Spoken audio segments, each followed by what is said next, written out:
y bienvenidos a un nuevo microinformativo, un espacio en donde te llevamos el mundo de la ciencia a tu pantalla. Hoy nos acompaña Estefanía Espín, docente de genética de la carrera de medicina de la Universidad de las Américas. Estefanía Espín, ¿cómo estás? Un gusto tenerte aquí con nosotros. Cuéntanos para empezar brevemente a qué te dedicas.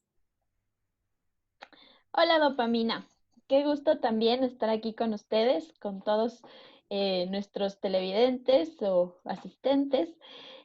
Yo soy docente de genética, como tú ya lo contaste. Doy clases a los chicos de medicina, también doy clases de biología a los mismos chicos de medicina. Yo estudié ingeniería en biotecnología y luego hice un máster en biotecnología biomédica, entonces un poquito también he realizado investigaciones relacionadas con el área biomédica, que quiere decir estudiar un poco sobre genes que tienen relación con enfermedades como el cáncer. Y recientemente, mientras he estado en la UDLA, he podido realizar estudios sobre enfermedades raras que también están presentes aquí en el país, que se les dice raras porque son muy poco frecuentes en la población, pero digamos que en nuestro país son quizás un poquito más frecuentes y son principalmente de origen genético. Entonces, a eso me dedico. Qué interesante tu currículum y todo tu trabajo. Estefanía, tu labor al hacer ciencia ciudadana te ha llevado a liderar proyectos en esta época tan difícil que se vive a nivel mundial. ¿Podrías contarnos acerca de esta experiencia, por favor? Claro, Dopamina. A ver, en realidad los proyectos que yo estaba acostumbrada a hacer, digamos, de enfermedades raras, tuvimos uno que fue muy bueno y el segundo estaba en marcha al empezar esta pandemia, pero tuvimos que suspenderlo porque no podíamos poner en riesgo a los pacientes y todavía es un poco complicado. Entonces, durante la pandemia, yo lo que vi como una prioridad era realizar divulgación científica, es decir, contarle a la gente en palabras más sencillas qué era toda esta ola de información que nos estaba llegando sobre este nuevo virus.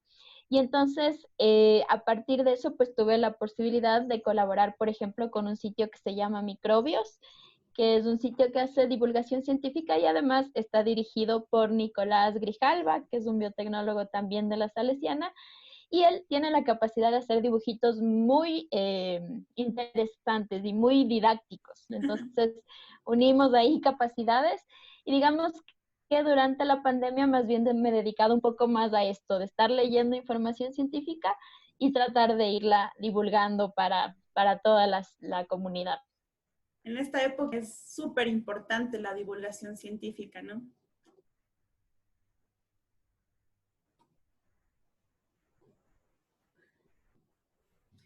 Ujú, sí, Listo. A hay ver, como una ola de desinformación también. sí, claro, es mucha desinformación y a veces también te causa mucho problema, tantas cosas, tanta información que no sabes dónde verificar, ¿no? Ok, Exacto, es que el problema es... ya. Sí, te Entonces, decía que ese es el problema, que ahora tenemos acceso a las redes sociales. Está un es mucho poco problema en las redes complicado. sociales, claro. Bueno, es un arma de doble filo, la verdad, ¿no? Porque tienes información que a veces es importante, pero tienes que verificar esa información. Ujú. Listo. A ver, vamos con la siguiente pregunta, ¿ya? Desde tu punto de vista, ¿el conocimiento científico es clave para mitigar la situación actual?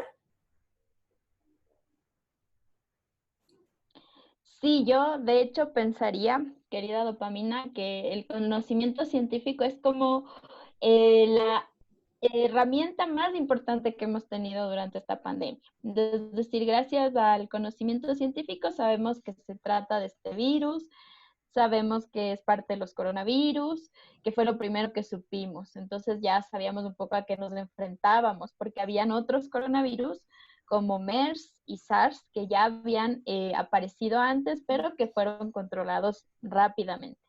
Entonces, se ha podido investigar absolutamente todo del virus. Claro, todavía hay muchas incógnitas, hay cosas que van cambiando, pero gracias a saber cómo se transmite, por ejemplo, hemos podido tomar medidas de prevención. Gracias a conocer al virus, también se están desarrollando vacunas, se están desarrollando fármacos.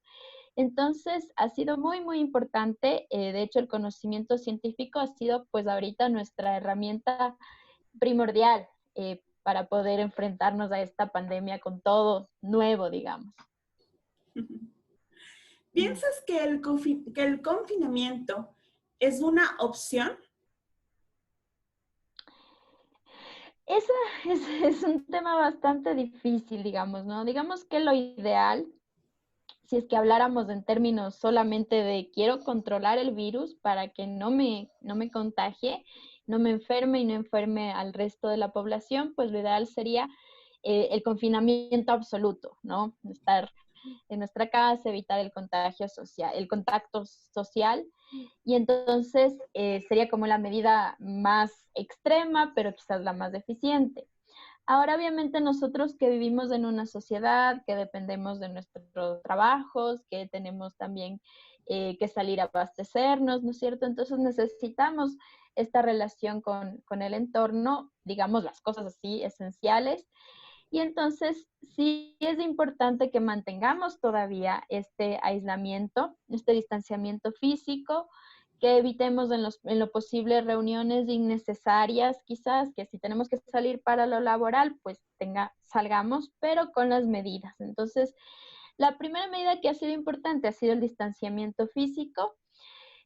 Luego la otra que es muy importante, que quizás incluso ha marcado mucho el curso del pico de la pandemia en muchos países, ha sido el uso de mascarilla obligatorio. Entonces, si es que igual tenemos que salir de nuestra casa, ya sea por el trabajo, porque tenemos que abastecernos, tenemos que hacerlo siempre con mascarilla, ¿no? Y también, quizás el confinamiento pueda mantenerse en cierta medida, ¿no es cierto? En lo ideal, pues procuremos mantener todavía un poco de aislamiento, ¿no es cierto? Porque todavía el virus no se ha ido, sabemos que está ahí, quizás está bajando un poco lo que son camas en unidades de cuidados intensivos, pero no podemos decir que ya se haya acabado la pandemia, ¿no es cierto? Entonces todavía tenemos que cuidarnos. Y entonces, bueno, hay que volver de poco, paulatinamente al trabajo, a estas actividades, pero hay que hacerlo con las otras medidas que también nos son útiles. Entonces, la mascarilla obligatoria, la higiene de manos. Hace poquito circulaba una imagen en donde se veía que decía cómo era el estilo de queso, de cómo protege, y entonces eran como varias barreras, ¿no? Sí, sí. Ninguna es absoluta, ninguna es impenetrable, ¿no? El virus puede penetrar una. Pero si sumamos el distanciamiento físico, más la mascarilla, más la higiene, entonces la higiene de manos, vamos a ir sumando unas barreritas ahí para poder protegernos del virus. Entonces, sí, todavía en lo que podamos hacerlo, hay que hacerlo. Si es que en algún punto tenemos que reunirnos por un tema que sea extra al trabajo, pero qué sé yo, hay algo que conversar, que atender, ¿no es cierto? Si es que esa va a ser la idea, pues lo ideal es que sean espacios abiertos, preferible en un parque, en un sitio muy ventilado y con mascarilla todo el tiempo con las personas que no sean de nuestra burbuja social, que nuestra burbuja social son los que viven con nosotros. Entonces, si es que vemos a alguien fuera de nuestra burbuja social, entonces ahí sí hay que hacerlo con mascarilla y estas medidas. Claro, es importante no bajar la guardia, ¿verdad? Sí, sí, sí, sí. Todavía no hemos superado del todo y todavía nos queda tiempo, ¿no? Todavía estamos a tiempo. Acerca de las clases, los niños y niñas, acerca de las clases de los niños y niñas, ¿cuál crees tú que es la mejor opción para su desarrollo? Ese tema es, digamos, bastante... Yo me he preguntado mucho porque soy también mamá Ujú. y yo tengo una nena de 3 añitos. Entonces, ella empezó a ir a la guardería cuando tuvo como un mes de acoplamiento, de acompañamiento, de adaptación. Y para cuando ya estuvo acoplada, vino la cuarentena y volvió otra vez a la casa. Y entonces, ella, por ejemplo, en esa edad es como muy importante para ellos el desarrollo social, justamente, ¿no? El relacionarse con otros niños, en los chiquititos. Y creo que en general, para todos los niveles de estudio, sabemos que también es importante el contacto con el otro. O sea, el otro es parte del aprendizaje también, ¿no? Está el profesor, estás tú como estudiante, pero también el contacto con tus otros compañeros va permitiendo que el aprendizaje sea completo y por otro lado también que tengas relaciones, aprendas a relacionarte y entonces desarrolles habilidades sociales también. Entonces, claro, sin duda esto del confinamiento nos ha pasado a un modo de aislamiento de un día para el otro sin que hayamos tenido previsto cómo desarrollar, cómo tener nuevos métodos pedagógicos, ¿no? Y entonces, claro, yo no soy una experta en pedagogía, digamos, lo mío son los genes, pero un poco de lo que yo puedo ver con la experiencia con mi guagua y con el centro en el que nosotros le teníamos, es que ellos tuvieron que tomarse un tiempo para reinventar un poco. Al inicio hicieron, por ejemplo, sesiones virtuales, pero de muy poquito tiempo, una media hora, porque son guaguas más chiquitos, determinada actividad y de todas formas ahí como que se veían los amigos y estaban contentos todavía con el contacto social. Ahora han incorporado como otra fase, digamos, y ahora lo que hacen, por ejemplo, es que van los guaguas a la guardería, pero acompañados de un padre, madre, y tienen como un espacio ahí en la guardería para jugar, para explorar, pero están por ahora ellos solos, ¿no? Hasta que las cosas vayan cambiando. Luego entiendo que se irán, hay colegios que he visto que se han ido adaptando un poquito más, pero claro, hay que ir midiendo también, porque como no hemos tenido una experiencia de esta, no hay como una fórmula, una receta de así se debería volver a clases. Y entonces, claro, como todavía hay que evitar el contacto con los otros, el tema de la mascarilla, por ejemplo, es muy importante en los niños. Sin embargo, los niños, por ejemplo, más pequeñitos como la mía, no pueden usar mascarilla todo el tiempo porque no son autosuficientes del todo. Podría ser riesgoso para ellos. Entonces, eso es que es bastante complejo, sobre todo con ellos. Los mayores de 5 años ya pueden usar su mascarilla, son bastante autónomos, pero ahí habría que asegurar que el aforo, por ejemplo, en las aulas no sean los mismos 30 guaguas, entonces habrá que ver otras formas, ¿no? De ir generando ese contacto. Y lo otro que quizás pueda hacer es como en su si es que lo que nos preocupa es el desarrollo social, es quizás tenemos primitos, amigos cercanos con quienes puedan socializar, quizás con mascarillas, ¿no? En un ambiente abierto igual, y quizás esa puede ser como un ambiente un poco más seguro, donde ellos también ya puedan empezar a ver otros niños, porque claro, para ellos también ha sido un golpe muy fuerte este de estar solitos en sus casas, ¿no? Claro, muy, muy difícil también porque como son pequeñitos, son niños que tal vez, bueno, depende mucho, tal vez entiendan o tal vez no entiendan tan bien, pero siempre van a quedarse con eso de por qué no puedo hacer lo que hacía antes, ¿no? Por ejemplo, en la guardería y por qué tengo que usar mascarilla. Tal vez lo recuerden cuando ya sean un poquito más grandes y explicarles, pero es muy difícil para ellos, o sea, a pesar de que juegan y todo, pero es difícil también para ellos esta situación. Uh-huh.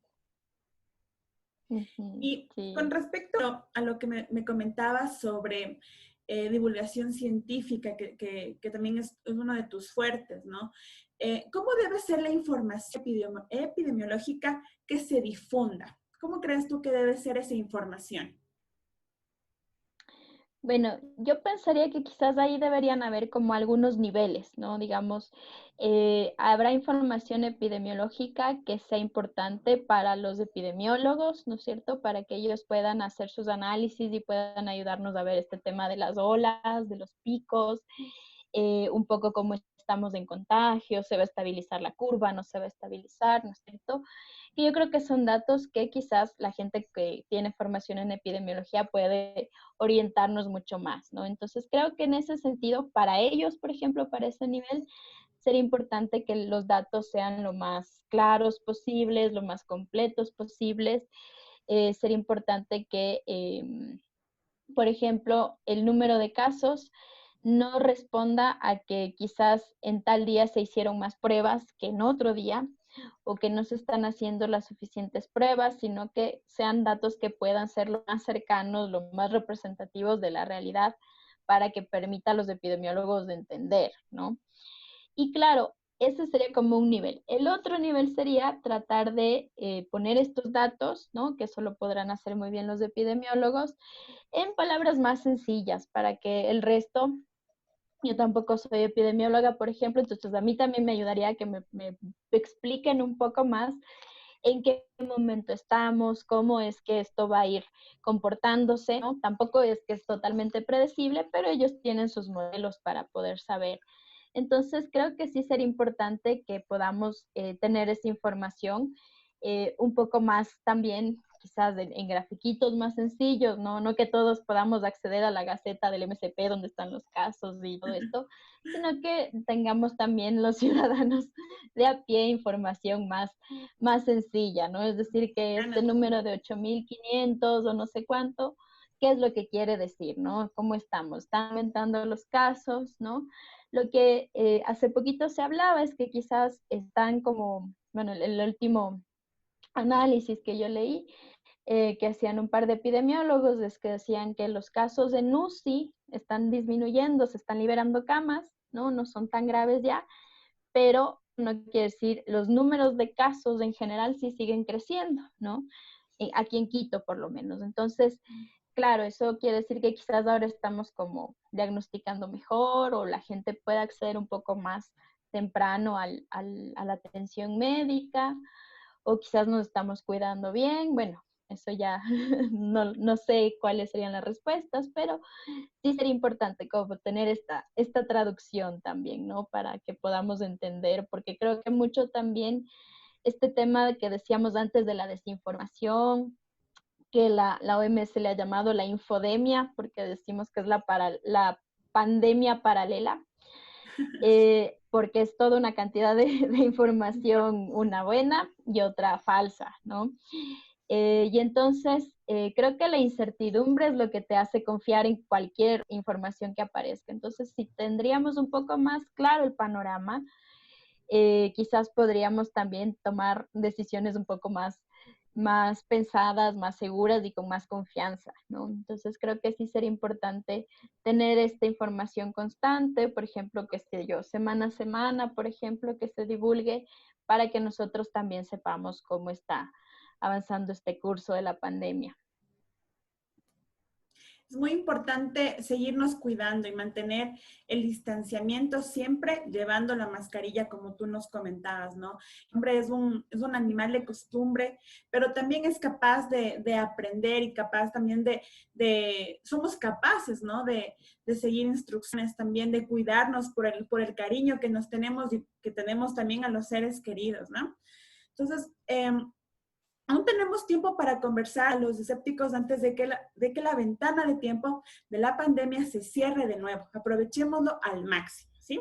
Bueno, amigas y amigos, eso ha sido todo por hoy. Ha sido un gusto compartir este breve momento con Estefanía Espín, quien nos ha contado cuáles son los retos que enfrenta la ciencia y la humanidad con respecto a lo que es la pandemia. Les invitamos a participar en muchos más microinformativos.